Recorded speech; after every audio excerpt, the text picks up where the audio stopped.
Construction of a multi-trillion-dollar city of the future in Saudi Arabia's Neom is grinding to a halt. I spoke to more than 20 people who worked on the project, and they told me that the line, which was originally intended for 9 million residents, may never house a single one.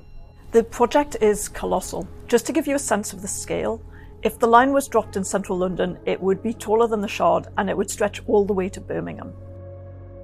Architects and engineers who worked at Neom told me that the project is technically feasible, but they gave me a list of reasons why they believe it will never be built as planned. At top of that list is the ambitious schedule.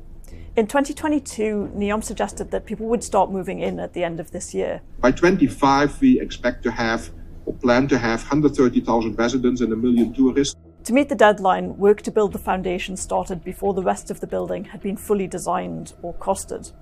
The second reason is the sheer quantity of materials and labour that's needed. The 170 kilometres of the line is divided into 135 modules. According to one engineer I spoke to, just 20 modules would require a yearly supply of concrete equivalent to the annual output of France. Another worker told me they would need around 60% of the world's recycled steel, and somewhere between 300,000 and 500,000 workers to finish the line entirely. And then there's the cost. Although it's been difficult to pin down exact numbers, largely because the estimates rely on so many assumptions.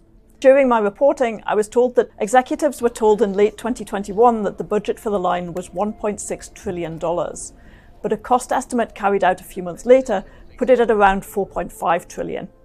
Now, all this brings us to the final and perhaps major reason why the line may never be built.